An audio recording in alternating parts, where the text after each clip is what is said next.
Um, Good afternoon. I'm going to start with a little disclaimer I already shared with Richard. I went on this trip last year without ever intending to talk to anybody about it. And so you don't take the same pictures or have the same curiosity or pick up little brochures or whatever along the way. Um, but I saw Paul asking for volunteers 2 or 3 times over and thought I enjoy other people's talks, so I guess I should step up to the plate and volunteer every now and again. So this is what I can scrape from my phone, so to speak. And uh, so it should be a good example that anybody can volunteer even after the fact, and share some of their travel adventures. My motivation for this particular trip was that I have a friend who spends part-time in the UK and part-time in Canada and is a real fan of slow travel, often takes the train, and had crossed the Atlantic several times on the Queen Mary 2 on the Transatlantic. And I had said to her one time, well, gee, the next time you do that, I think I might enjoy that. So let me know. And last summer, she let me know that she was going to be coming from the UK to Canada on the August 27th sailing of the Queen Mary. So I headed out to visit her for 10 days in Devon, and then we went to Southampton and crossed the Atlantic to New York. So that's kind of the story of of how the trip happened. And my slide is not advancing, so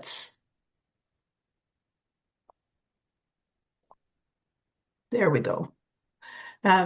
So I went to visit her. She lives in the town of Teignmouth in Devon. So I spent headed off there, spent 5 days with her at her home in Teignmouth, and then 5 days in Exeter, where her family lives. And as part of that, we also did some rambling through Dartmoor National Park. So those are the areas there in Devon in southwest England. And on the map of England, there is blue star covering the whole of Southampton, which is where we then picked up the Queen Mary. So Teignmouth is a small town that is a bit of a peninsula with the English Channel on one side and the River Thames estuary on the other side. And I had visited my friend Anne there one previous time about 10 years ago, but we had had great weather last August, and she was on the beach all the time. It's a great beach town. We were looking forward to all the having a few days at the beach and then going into the cathedral town of Exeter and also university town and having a few days in the city, so to speak. But the weather didn't cooperate, nor did a whole bunch of other things. I was flying out on the day that Air Canada went on strike, and so 2 days before I was flying, I bought a very expensive ticket because I wasn't going to get out on Air Canada. And we both had family health issues on either side, so where we were looking into all our insurance, what actually was covered by all of our insurance. But I did, in fact, make it out on the 16th of August and flew into London and got the train to Teignmouth. And what I found really kind of amusing is my train got delayed part way. It's about a 3 hour train ride. It was delayed by 23 minutes. And they made an announcement that because the train was delayed, don't forget that they have a refund policy for delays depending on how slow you are, which relative to the Air Canada situation where they weren't at that moment, they weren't going to be refunding. In fact, Air Canada was still asking me to check in 3 hours before my canceled flight was departing, and I was already on a different airline. But I did arrive and to my friend's place, and here I am right on Back Beach in Teignmouth, fresh off of all those hours of travel. And the first thing she did was put a gin and tonic in my hand and opened the doors over the window of her loft. And this is the view of the estuary from the loft there, and looking out a bit closer, you can see there's a pub and a restaurant off to the right. But she's right on Back Beach there, and it was a beautiful sunny afternoon. I arrived just prior to sunset there. And the very next day, I sent in my claim, and my train was in fact 23 minutes late, and I got 30% refund of my ticket, picked up about 22 pounds, and took months to get my refund for my Air Canada unused ticket altogether. So those are just some of the funny little asides of travel. These are so wandered about Teignmouth. These are one of the things that I like about it, being it's a small town, but every little wander is kind of interesting or just a little bit different for me. I live in East Vancouver. I walk to Commercial Drive, but walking through Teignmouth, you can either take the beach route or these little trails, pathways between the buildings just when you're going to the shops or grocery store to pick things up. It's really quite picturesque. This is the town square, except in Teignmouth, it's called the Triangle. And there's this great seawall. This is the English Channel side of Teignmouth, and this is not my photograph. This one I did take from a website because it's a little bit of an aerial view and shows it better. But you can see the railway hugs the coastline there, and right beside the railway is a raised seawall. And you can take this walk from Teignmouth to the town of Dawlish. The Southwest Coast Path is what it's called, and it's the South Devon Railway that travels along there. It's about 3.5 miles to walk. The seawall was originally built in the mid 1800s. It has been refurbished a little bit. This photograph's taken on a nice, calm, low tide day, but on high tide and a windy day, which is in fact the weather that turned the day after I arrived. We got quite windy weather, and the waves will come right up that seawall and splash along there, and they do that. There's no railing, so if you're not careful, it's quite possible to be swept off the seawall there, but it makes for a lovely walk. We usually did that every day, actually. And then this is a view of Teignmouth. So we're looking at Back Beach and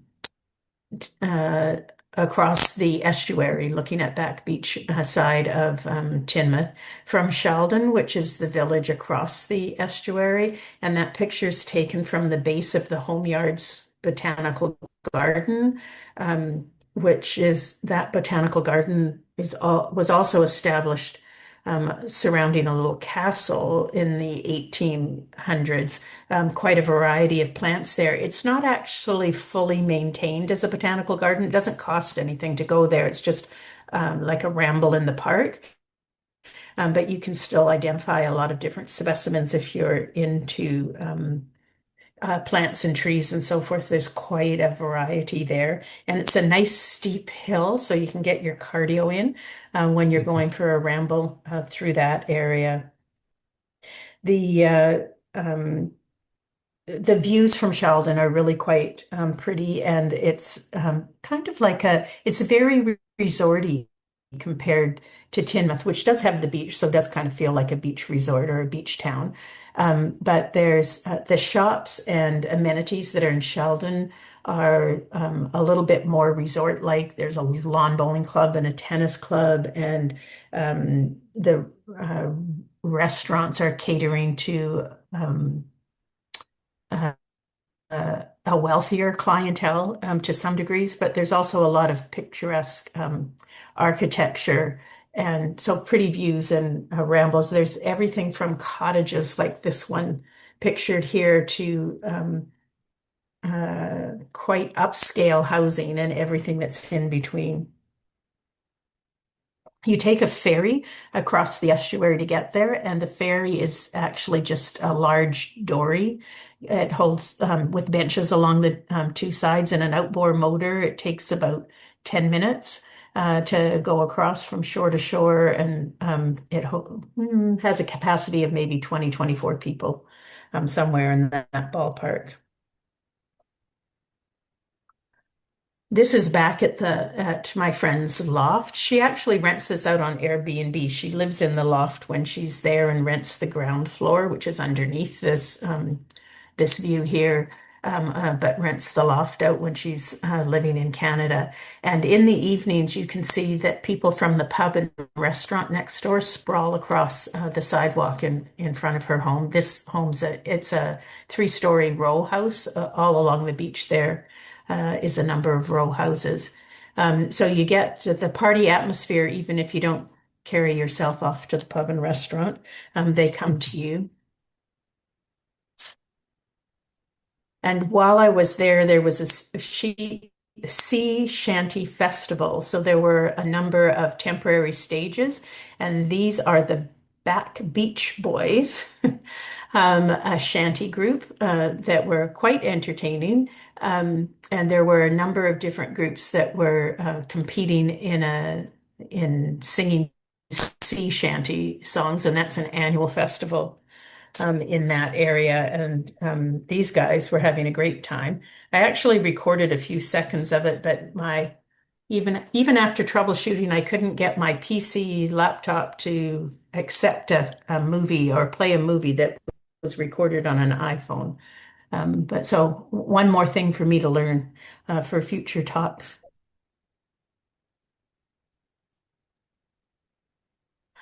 The intent was that we'd spend 5 days in Teignmouth and really enjoy the beach weather, but the weather didn't really cooperate. But nevertheless, we did sit on the beach for one afternoon. But we had lots of windy weather. And then we went to Exeter to spend 5 days in the city, and there was perfect beach weather while we were in the city, which is kind of always the way. Exeter is a cathedral city. This is one view of the Exeter Cathedral. It opened in the 1400s. It's now an Anglican church. It's still an active church as well as a museum and historical location. And Exeter University is also a main industry in the town. The city of Exeter is about 140,000 people, so it's a fairly good size city and lots of amenities there. And we poked around a number of different museums and also walked along the River Exe, and the quay area there is very similar to Granville Island, for example, a number of shops and services and a public market all along there. And I took no pictures of any of that, not thinking I was going to show it to anybody. This is around the side of the cathedral. This is a separate entrance, and that's the stained glass from the inside view there. It really, like many places in England, there's some great cathedrals. In previous trips, I've visited others also all along the south of England, but it is kind of for somebody who was born and brought up in Vancouver, lots of history in all those churches and cathedrals. And one of the things that I really like to do is I also like to go through cemeteries and read the old headstones. So of course, being a big cathedral and church, it is part cemetery, and there's a number of memorial plaques placed there. I also like to especially look at the ones that commemorate women. There's this one here, for example, near this place are deposited the remains of Margaret. She bore a long, my menu's just covering up part of that there, bore a long and painful illness with the patient fortitude which religion alone could inspire. To the memory of her many virtues and of her amiable character as a wife, as a mother, her afflicted husband consecrates this marble. And she died near this city, the 25th of October, 1770, in the 29th year of her age. There's also lots of different quotes from different authors and so forth, stamped into the pavement that you're walking or the concrete blocks that you're walking over surrounding the cathedral on the outside. And there's one here, he who kisses the joy as it flies, lives in eternity's sunrise. I won't read the other plaque there that I also took a photograph of, but it is a commemorates a late surgeon and anatomical lecturer. So the medical part of me, being a member in the Faculty of Medicine in occupational science and occupational therapy, took a lot of anatomy or reinforced a lot of anatomy in my teaching career and was kind of interested in some of these um, plaques and commemorative messages that were left. So the true roots and quotes were kind of an interesting way to tour the cathedral surrounded by a park-like setting called the Green. And there's many places to take a cup of tea. And of course, you can't go to Devon without having cream tea. And so I did look up, especially just for this talk, since I didn't know exactly where the tradition of Devonshire cream tea came from. And the legend says that in the 11th century of Devon or Devonshire, Benedictine monks at Tavistock Abbey rewarded local laborers who had helped to rebuild the monastery after a Viking raid in 997 AD by serving them freshly baked bread topped with clotted cream and strawberry preserves. Um, and you need to know what kind of scones you like best to know which bakery or cafe to choose, but it's pretty hard to resist strawberry preserves and Devonshire clotted cream with a cup of tea, but we did only indulge a couple of times. And this is Dartmoor National Park. I didn't actually look up the acreage of the park, but it's quite a large national park. There is privately land owned there are landowners within the area of the park or tenants, but there's always a pub every time you turn a corner or you're looking for a bit of refreshment. You can find a pub not too far away. But there are semi-wild horses that graze the lands there, and you also see other pastoral type occupations occurring throughout the park. And it is a national park open to the public. There's a lot of rivers and streams passing through it, and there are these clapper bridges to facilitate crossing all of the rivers, and they're made of granite slabs or hunks of rock. And then this is one of the larger ones that we're sitting on here. The oldest of the bridges date back to the 13th century, and they were placed for pack horses and merchants to move their wares throughout the area. But there's quite a number of the bridges of all sizes.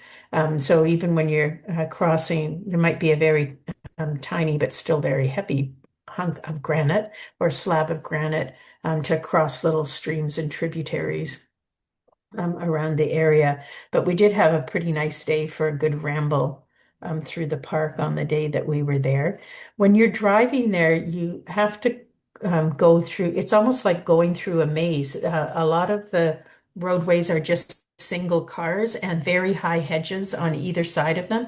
And so when you come face to face with another vehicle, one of you has to back away. So one of you has to go all the way reverse back to the intersection or last turnoff in order to get through it. So it's even an interesting drive in some areas there to get to the different areas of the park. The park also has more than 20 prehistoric stone circles. This is just some of the ones that we walked past. And then we'd hypothesize about what their purposes were. And one of them had 36 stones in a circle. And so my hypothesis was that it was a compass, that it was each one representing 10 degrees on a compass. And otherwise, why else would you have 36? But who knows? There's also about 1,500 semi-feral ponies. All of the ponies, they descend from wild ponies that have been there for over 1,000 years. But all of them are owned. They do have owners who look out for their welfare, but they are not completely tame, so that they label them as semi-feral ponies. And you can see them quite a few areas. They do, despite people being told not to pet them or get near them, they do. And so they probably feed them too. So they do tend to congregate in a couple of different areas where people might park for a little bit, either for a roadside break or similar. They do congregate near this inn, the Warren House Inn. The claim to fame for this particular pub is that it has the fire inside the fireplace in the pub, in the central area of the pub there, has been burning continuously since 1845. The pub was originally it's across the road and was destroyed in a fire, and when they built the new one, they lit the fire and monitored the fire, and it's been continuously monitored and burning since that time, if legend is to be believed. This is another pub. As I said, as you go through the park, you're never too far away from a bit of refreshment when you're wandering about, so you don't actually have to worry about packing too much in with you. Beside your water bottle, there's always a place for other refreshment nearby. And on to the Queen Mary. So you can't even fit the whole ship into the viewfinder of the iPhone. But here we are in the dock in Southampton, which is the Queen Mary's Queen home port. Many people refer to the Queen Mary as Titanic 2.0. So it is with Cunard Lines, so it shares that history with the infamous incomplete crossing, transatlantic voyage of the Titanic. And of course, the Titanic also left from Southampton, and there's a lot of commemorative um, things around Southampton related to that. But the Queen Mary 2 is one of four vessels with the Cunard Line, which, like many of the cruise ships, are all have been amalgamated into just a handful of companies. Um, I think it's I think it's Royal Caribbean that actually owns Cunard Line. They own several lines, and the Queen Mary 2 is the flagship of the Cunard vessels, the four vessels that they have. This is from the Cunard brochure, just a little bit of info about the Queen Mary 2. It holds 26, just shy of 2,700 guests, 1,173 crew. It's 1,132 feet in length. It's the last of the ocean liners. It's the largest ocean liner ever built. So that's about 345 meters in length. Its beam is 135 feet or 41 meters at the waterline, and the displacement is 79,000 tons, and the gross tonnage is about 149,000. So it's a big ship. It was commissioned in January 2004 and refit in 2016. The original Queen Mary was launched in 1934, took its maiden voyage in 1936, was a luxury ocean liner, was painted gray famously to carry troops in World War II, but returned to its luxury transatlantic crossings until 1967, when it became a floating hotel and museum in Long Beach, California. So it's still there as a hotel and museum. But the Queen Mary 2 pays tribute to a lot of the history of the original Queen Mary, and in through the passageways, they're almost they're almost museum-like in terms of some of the displays and photographs and sharing the history of both the Queen Mary 1 and 2. And again, it's not advancing on me. There we go. So the Queen Mary 2 does one transatlantic voyage in each direction every month. So it does 12 transatlantic crossings in each direction each year. And it does a few other itineraries as well. In fact, many of the people that we met on board had done back-to-back itineraries. So you can go. A few of the people that we talked with had gone it's a 7 night crossing, New York to Southampton. They took the Norwegian Fjords cruise itinerary, which was for 7 nights, repositioning to Hamburg, Germany. And then that's a 2 day trip to Southampton and then the 7 nights crossing from there. So they were doing like a 23-night itinerary. Other people who had done 30 to 36-day itineraries on it, gone back to back to back.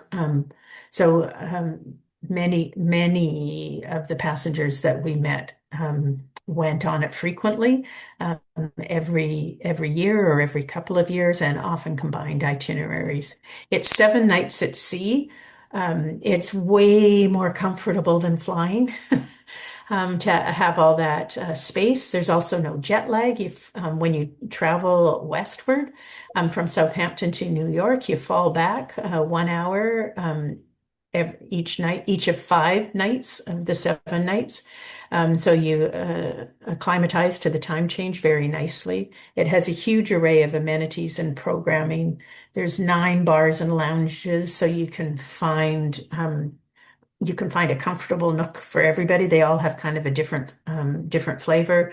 So if you're looking for variety, you have lots of options. But if you find one that you really like, which we did, we went to we didn't go to breakfast in the dining room except once because there's a little breakfast bar in the Corinthian Lounge, which was our favorite lounge, and we could get a nice light and healthy breakfast there and relax with a cup of coffee and read for a bit, or then go for a walk, a promenade around the ship.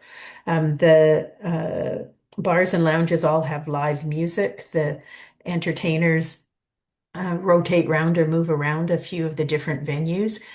They were from all around the world. There was three women who were a string trio from the Ukraine. There was a jazz band where the musicians were from a number of different countries. There was an American folk duo. There was popular music, pianists, singers, so some that were moved around the lounges, and there was also, of course, a show theater that had something going on every evening. It has a planetarium. There was only one planetarium show on our itinerary. Anne tells me when she's been there before, there's often 3 or 4 planetarium shows. But they also show 3D IMAX type films in the planetarium. I'll have a picture coming up of the library, which is quite impressive. There's 4 swimming pools. They have a great speakers program. On our itinerary, there were 4 speakers. They each gave 4 talks. And I went to several of them. There was a meteorologist from the BBC who talked about climate change in her talks. There was a music historian from the United States who did the history of it wasn't his day job, it was his hobby to look at the history of rock and roll. And he did talks on Elvis Presley and Roy Orbison and Buddy Holly and the Beatles. Were his 4 talks. There was a New York historian who talked about the history of Grand Central Station and Central Park and the underground connections between Grand Central Station and the Waldorf Astoria hotels that were created for Roosevelt because they didn't want the public to see him in his wheelchair. So that's why they had created that, but it became a way of transporting presidents without the public being aware of when they were coming and going and so forth. So lots of kind of fascinating details from the different speakers. There were the last one was a psychologist who talked a bit about brain health. Um, and there's a variety of classes and lessons going on all the time, anything from watercolor to line dancing. So you could get both your exercise and your artistic tastes met. It also has a kennel. It can accommodate, I think it's about 30 animals on board. And there's way more than that. Those are just some of the bits and pieces that I recall. There's three classes on board, so there's a lot of, when I first boarded, I actually thought it was a throwback to colonialism in a way. You could kind of see it. I found the main lobby area kind of dark, dark wood paneling, deep red upholstery. The crew wear the old uniforms from the days of the original Queen Mary, like bellhops with the little pillbox cap and so forth on. And also when you see the Britannia, instead of steerage, second and first class, were Britannia Princess and Queen classes. So by far the majority cabins are the Britannia class, which is what we are. So ours was a fairly basic outside cabin.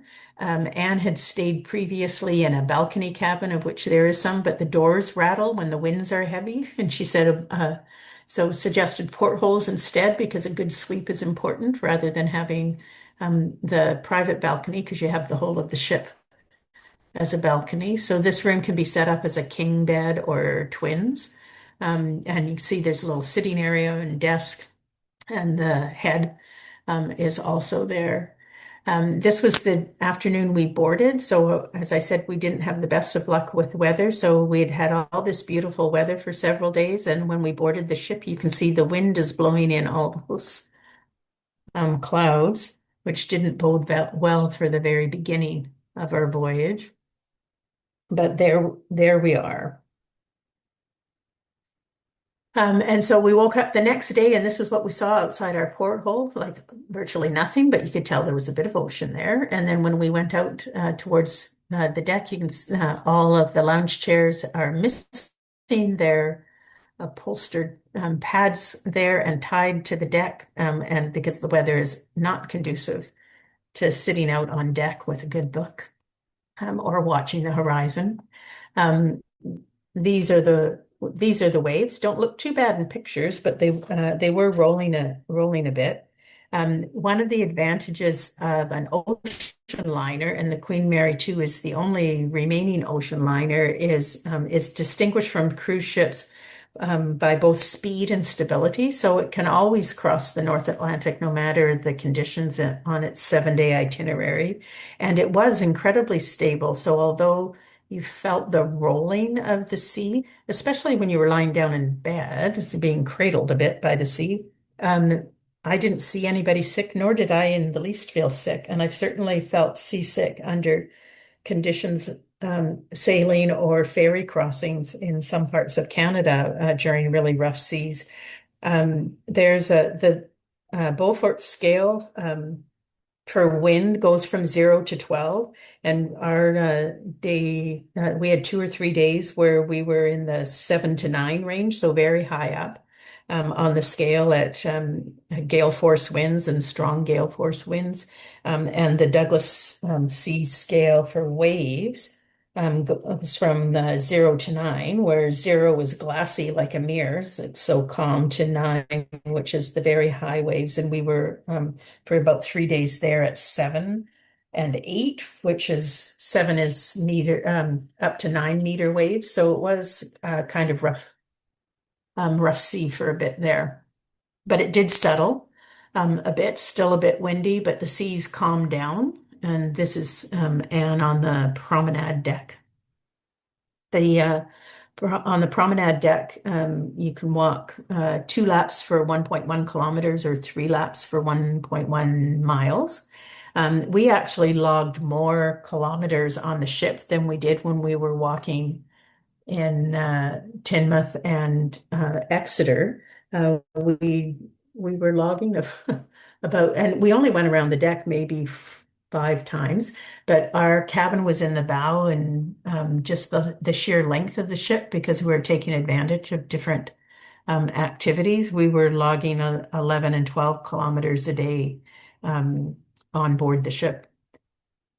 And we'd only been doing 10 to 11 on average, when we were on dry land. There are a number of the types of programs and events that you see on other cruise ships, like optional gala nights. This was masquerade night. My mother, who was a cruiser, lent me a mask, so I could join in a bit if I wanted to. Um, but all of these things are optional. You can be very casual. You need to be dressed smartly to enter the dining room and participate in the 2 gala nights that they had. But otherwise, you could be in resort wear for all of the other areas of the ship. The last 2 days, we got nicer, sunnier weather where you could spend time reading or relaxing on the deck chairs. There's 4 swimming pools, 2 of them outdoor, 2 of them indoor. There is one of the pools is in the spa. The other indoor pool really caters to families and young children. But the 2 outdoor pools also have an outdoor hot tub, which we finally used on day 6, just before we arrived in New York. This is the central atrium. On one level, there's a casino coming off the atrium. There's also quite a nice art gallery. They unveiled some new art when we were there, so we went for a little sip of champagne and to see the art gallery just unveiling a couple of the new items in their collections. There are some shops coming off of this atrium. This is in the planetarium. The planetarium dome actually is up in the ceiling here. This was viewing one of the 3D films. For whatever reason, all the things that we were watching, so the planetarium show was the decommissioning of the space shuttle. The IMAX show, 3D show, was the decommissioning of the Hubble telescope, and we saw the decommissioning of something else. There was a theme clearly, but I don't think that that's the usual theme. They don't usually have that kind of a theme. A variety of films and movies that you could also participate in. The photo on the left is, of course, Queen Mary. There's a lot of royal history. There's also a lot of celebrity history. So the photograph of Elizabeth Taylor crossing on the Queen Mary is right next to one of Debbie Reynolds crossing. And if you follow the gossip magazines, that's kind of an interesting juxtaposition of old Hollywood royalty. But it can be quite fascinating just walking down through some of the passageways. The photo on the right is the library. And the library is really remarkable. This is just looking down one row of the stacks. There's multiple rows there. You can see the windows at the end. There's comfortable seating, and you can watch the sea and sit with your book. There's about 10,000 books. It's one of the largest, if not the largest, libraries at sea. Most of those books are hardback. They are there's multiple languages, predominantly English, but they also have several languages available. Of that collection, there's about 500 paperbacks and 200 audiobooks, but it's mostly quite an interesting array of books in the library. And of course, you're only there for 7 nights, so there's only so much you can read. There's a lot of British influences and class influences all over the place. So there is afternoon tea is a big production in the ballroom. If you're interested, it's limited to about 300 to 400 passengers can have tea in the ballroom.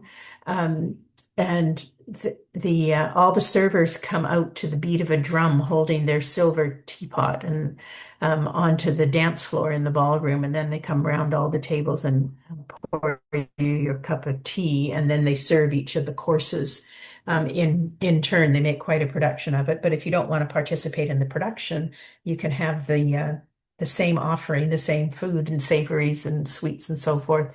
You can pick up at the buffet and take them to your favorite little corner of the ship and enjoy it there. The Golden Lion is also the British pub that's there, but there's also there's a Scandinavian uh, shop there that serves open-faced sandwiches, things that have that much more Scandinavian flavor. There's other international flavors everywhere. Very easy to overeat, but also very easy to go quite healthy. And in the dining room, where they do more sophisticated menus, they're very small portions, so that you can enjoy everything without overdoing it. These are just some of the other areas of the ship, showing one of the lounges and the pianist and cocktails. And our cabin attendant had a little sense of humor and made the little character out of our toilets on the last evening. Looking to increase the gratuities, I guess, if you have a pleasant demeanor and make people laugh. This wandering about the ship, you see all sorts of interesting little curiosities, and many people think that these blades at the bow of the ship were some type of modern art, but they're actually they're called the Commodore's cufflings, but in reality they're spare propeller blades, and that's just where they store them. People think that they're windbreaks or artwork or things like that. On our second to last day, it was always a bit chilly for us. Captain assured us that the return trip from New York to Southampton was going to be beautiful, sunny, calm seas, and very hot. But of course, we just missed it. We pulled into New York just after Labor Day, so I think we got in about the third.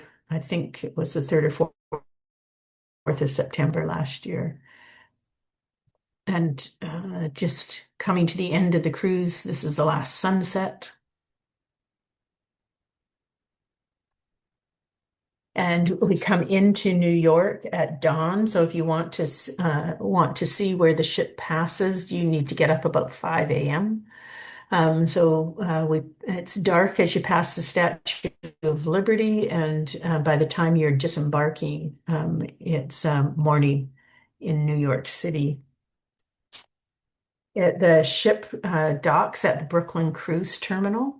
One of the little secrets, which is relatively new in the last couple of years, is that cruise ship passengers receive complimentary tickets on the Red Hook ferries. So rather than standing in the long queue and taking a very expensive cab ride to wherever you might be going, in our case, we were headed to Midtown Manhattan, two short ferry rides will get you there. My friend Anne had leg pain on the second to the last day, and that was the day we went to the pool and hot tub. And I'm looking at her calf and thinking, boy, that's a bit swollen.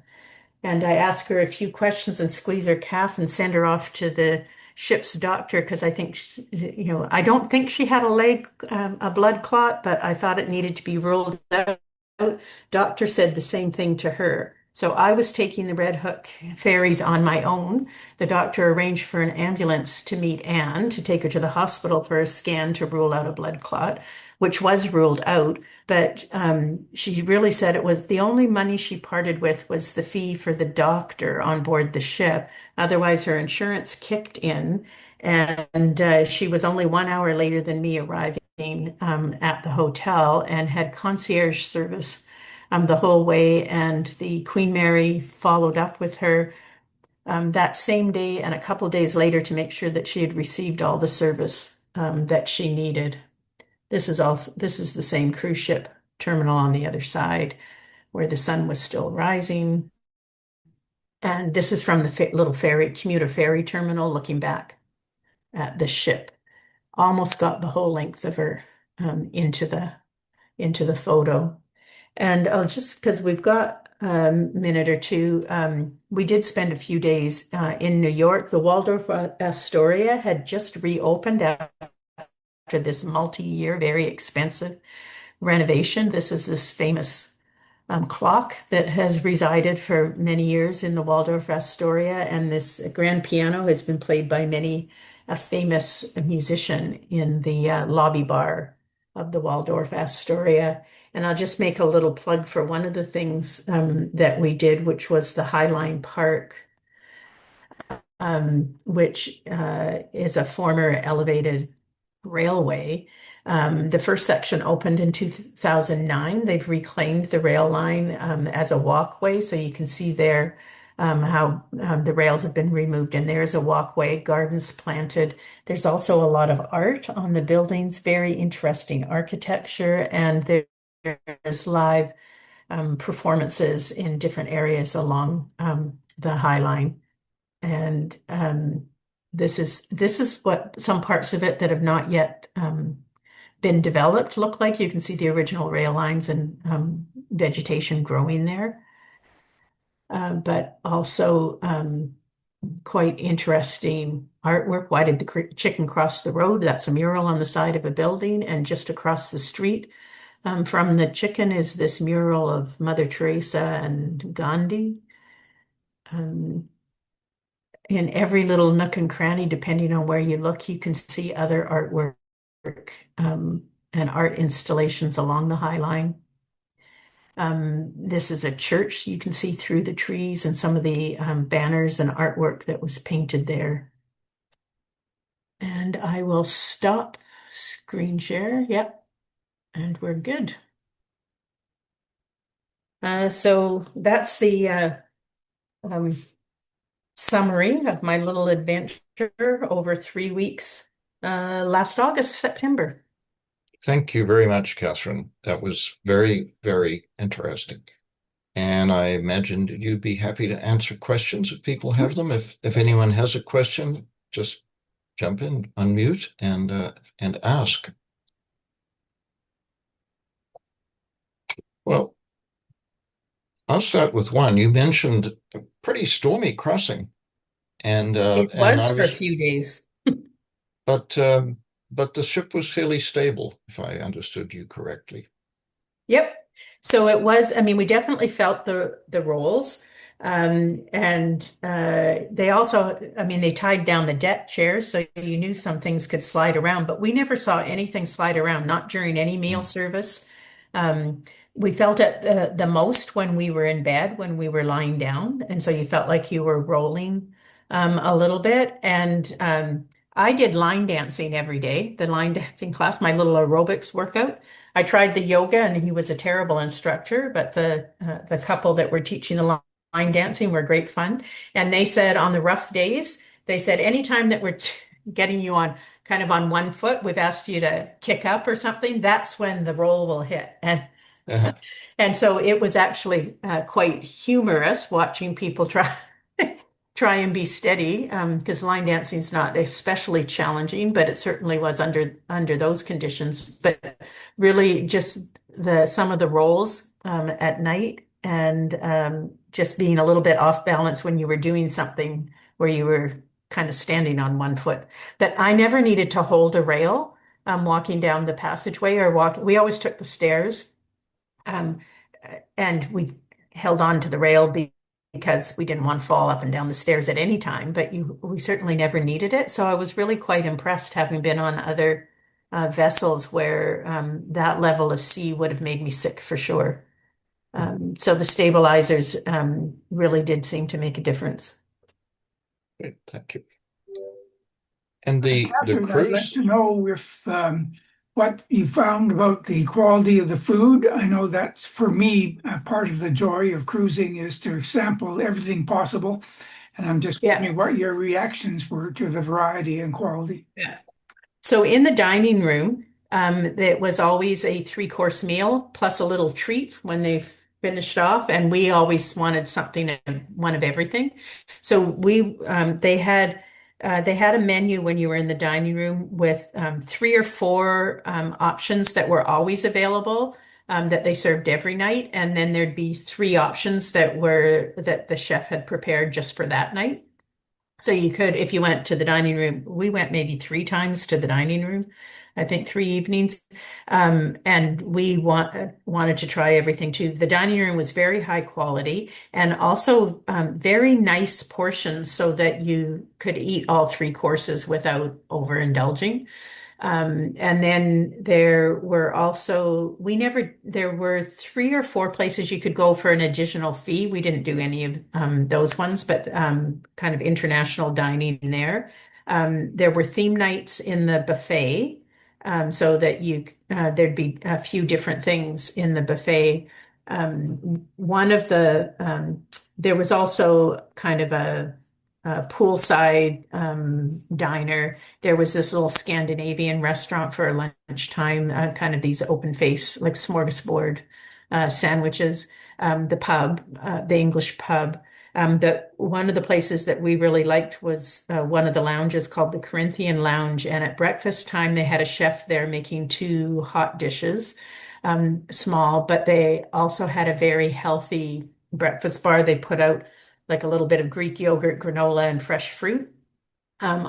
Very high quality, fresh ingredients, and a few other things that were there, but we developed a few favorites for breakfast time. So there was an abundance of overprocessed food, but there was also an abundance of very healthy and a big variety of food, and it was almost always available. We went on principle, we went to the late night dining on our last night just to see what was there. And that was a kind of burgers and pizza and whatnot for late night. But we were very satisfied with the food options, and you could really follow any kind of diet with everything that was available there.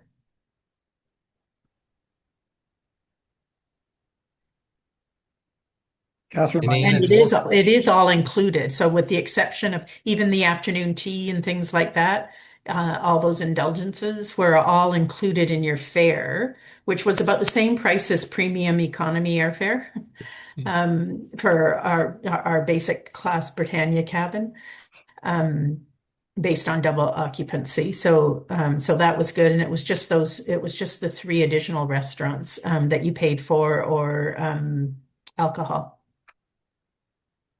Those of you who've cruised know never to buy the drink package because they're trying to get you to spend $100 a day like you'd ever drink that many cocktails in one day. Yeah, Charles. Yeah, thanks. My name is Chuck. I really enjoyed the presentation. I've sort of thought a number of times about doing the transatlantic crossing just as a lifetime experience. Can you comment on the necessity of certain clothing um, restrictions for access to the different venues and particularly the restaurants, particularly in relation to formal attire, et cetera? Thank you. Yeah. So you do need smart clothing is what the way they label it for the dining room. And for the ballroom on the gala nights. And so smart clothing means no denim, no sandals, no shorts, no swimsuit cover up types of things, or they kind of say no bare arms, but they really mean no bare arms in resort wear. You could wear a sleeveless gown, for example, but you don't need the formal wear. So women would get away with a cocktail dress or even just a plain, like if you had a navy or black, the little black dress and put on some jewelry and a nice pair of shoes, you'd be fine. And men can get away with a jacket over trousers and a shirt. They don't necessarily need a tie. And you will see some people in formal wear. So you will see people who like the opportunity to dress up. So you will see people who are wearing gowns or tuxedos, but it's not required to get into the dining room, and it's not required even for the two gala nights. So those three pay extra restaurants and the dining room for dinner after 6 o'clock requires that smart attire. And you can't wear bathing suits or bathing suit cover-ups anywhere other than the pool areas. So we had no problems wearing just, very casual summer wear on most areas of the ship during the day. And when we went to the dining areas, we basically had a almost like uh,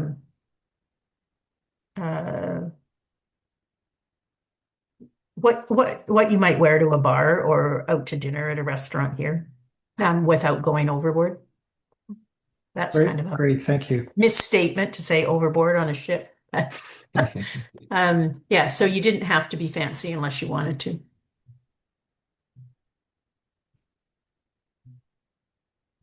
Okay, well, if there are no further questions, I'm going to thank Catherine again for a very informative talk.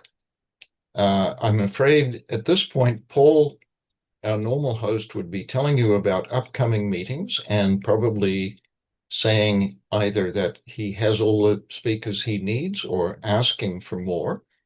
But I don't have that information, so I will leave it up to Paul to send an email to the group. And that will also contain the link for the video, although if you're on the call, you may not wish to watch the video. So again, thank you, Catherine. I'm going to end the meeting now, and that was a great talk. Great. Thanks very much for your attention. Hope it was kind of fun.